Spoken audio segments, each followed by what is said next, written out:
Нас сүресі. Аса қамқор, ерекше мейірімді Алланың атымен бастаймын.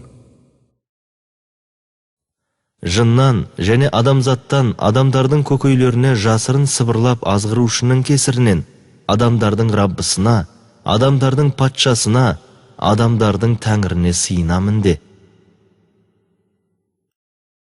Бисмиллахир-рахманир-рахим.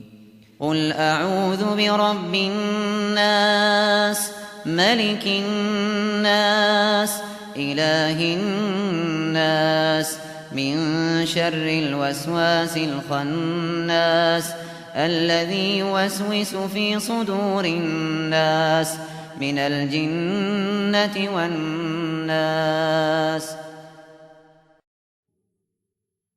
قل أعوذ برب الناس مالك الناس إله الناس من شر الوسواس الخناس الذي يوسوس في صدور الناس من الجنة والناس.